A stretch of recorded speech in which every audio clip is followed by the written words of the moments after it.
Alright, in these next series of videos, I'm going to try to go through the difference between the Flames of War game and Team Yankee. I read the rule book once. It was actually a pretty quick read, which is awesome. But as I was reading, I kept notes about things I noticed that were different. So in this first video here, I'm going to go over a turn sequence, about your commander, and movement, and how they're going to be different in Team Yankee. And I'm going to say the page numbers also so you can reference what I'm talking about. So page 24. So I'm going to bring over 24, which is this page. And that's the starting step. They don't show soul surviving, but there's still soul surviving. But the only thing that's flipped is 7 and 8. In Flames of War, you try to remount, then rally pin down teams, or not pin down teams, but free bogged down. But they've bailed out and bogged down. They switched those two, so no big deal. So that's the only difference in the starting step that I could find is they don't have Soul Survivor, but you still do it. And 7 and 8 got flipped, and that's really no big deal.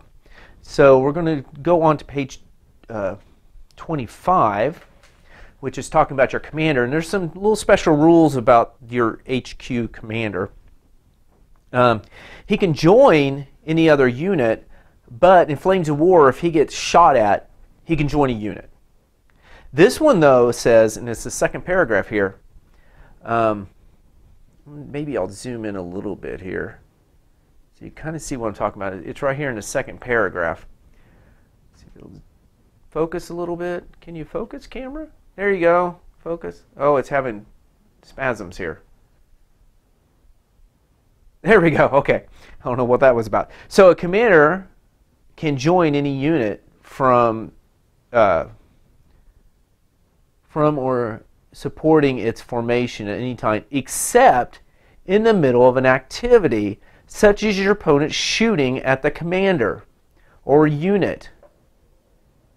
So it sounds like you have to do it before he gets shot at, or after everything's done, then he can join. So if it's in the middle, he's getting shot, it sounds like he cannot join a unit at that time. So that's something a little different in Flames of War. Also, down here, with command leadership, if your leader joins a unit, unless he has some special rule, you still use the unit's leadership and everything. But now, when your commander joins a unit, you use his leadership. So that is different. And about killing the commander, you got the 3+ save, which is what it was in Flames of War. But no matter how many times he gets killed in like one little round of shooting and you fail your save and he dies, right down here under moving to another team, this paragraph here says, if a commander is destroyed multiple times by units shooting, the commander still only needs to roll once to see if they survive. So it isn't like he gets hit 3 times and then do that. So just keep that in mind, just one time. And there'll be another thing about one time a little bit later about one save.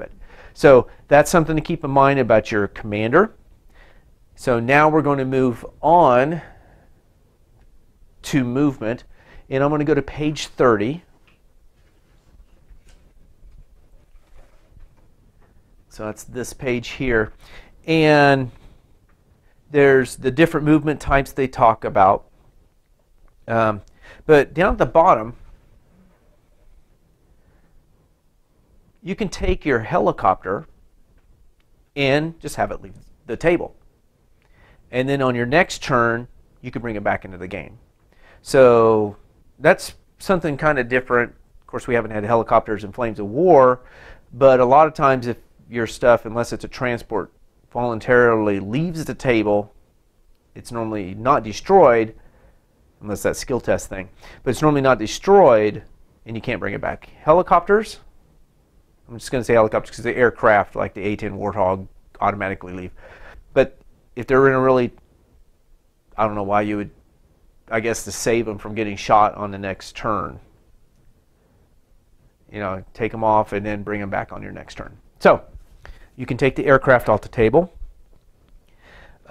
Page 31, in command is different now. You have to be within 6 inches of the leader, but there is an exception. I'm going to say the 6 inches, it isn't 6 inches. Like in Flames of War, you go, let's say 6 inches, the next guy could be 6 inches back, next guy could be 6 inches back. It's not that way. They have to be within 6 inches of the leader. So that is something different.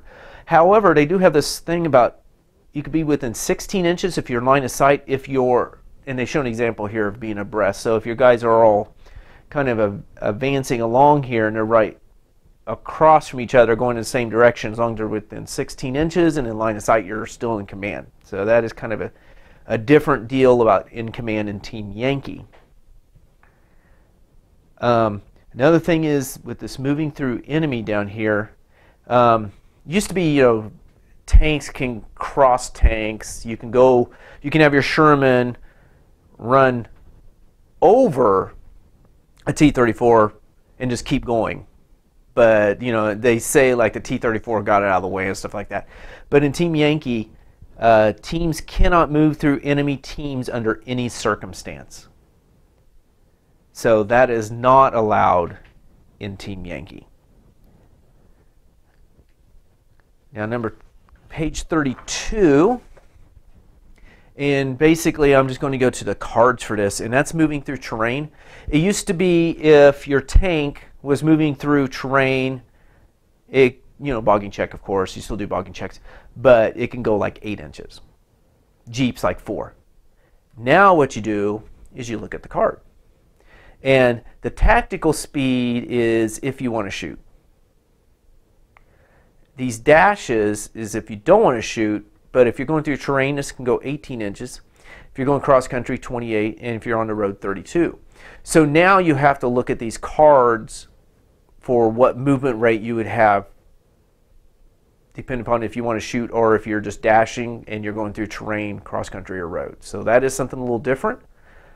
It isn't the 8 inches for every tank going through difficult terrain unless they got some special rule.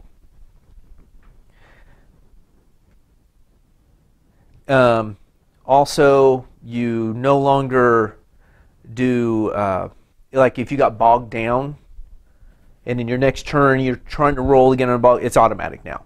So you're only bogged one turn unless you get unlucky and roll again, another one to bog down again. So just keep that in mind. It's automatically free now to get unbogged on your next turn. I kind of want to go to this table because we got this height of terrain. So there's 3 different heights of terrain: flat, short, and tall. And they each have their little special rules. So you're going to have to talk to your opponent about what's what. And what's nice is there's this chart here to help you. So now you only have to worry about 3 types of height. And it's like hills. A lot of people had problems with hills. Now you can say this is a tall hill. And it'll take care of some of the problems with that. 35, or actually 34, starts with those special maneuvers, which I'm not going to go over, like shoot and scoot, cross here, follow me, and so forth. I'm not going to go through all those. Just they're in the game now, and I think it's going to make the game awesome. One of the things I did find out with digging in Flames of War, your artillery could dig in and then do an artillery bombardment. However, they can't do that in Team Yankee. So if your artillery digs in, they cannot do an artillery bombardment. And that's just right down here. So it says whether or not they succeed in digging foxholes, the selected team shoot with their moving rate of fire. This team cannot fire an artillery bombardment. If they do not shoot or assault, they are gone to ground. So keep that in mind now. That is a difference from Flames of War. Going to page With transports, what's kind of neat is Germany had the special rule, like mounted assault, where they can unmount and then these stay on the table. Everybody else pretty much, when the transport was empty, had to remove the transport, and they could bring it back forward and stuff like this. But in Team Yankee, they get to stay on the table, and apparently they don't have to stay with the unit here. They can run off.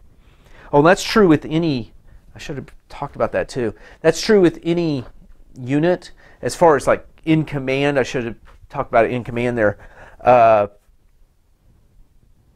You had to, if your commander left some of the people behind, they had to take at least half with them. Now you can have stuff split off from the commander, and they can go and they can shoot and do whatever. However, it's +1 for them to hit the target. So, but you can split up you have 6 tanks. You can have 3 go with this way and 3 go that way.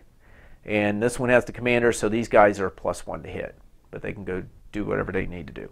So that is something different with Team Yankee. Also now the helicopter can be a transport. And what's cool now is in Flames of War, if your transport got hit or destroyed and the men had to make a save, it was 5+. Now it's 3+. So that's kind of nice. So the helicopter can land, these guys can come off. If it's landed and it gets destroyed, these guys have a 3+ save if they're inside of it. If it's in the air and it gets destroyed, they're dead.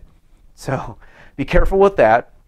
And another thing, this is something I don't think is true in Flames of War. But in Team Yankee, if a transport team is destroyed multiple times by an enemy unit shooting, each passenger team still only rolls once for infantry save to see if they survive. If I remember right, they, like unarmored vehicles, if it gets hit, and it got hit 3 times, each of those people in there had to make a 5. They had to make a 5+ save 3 times.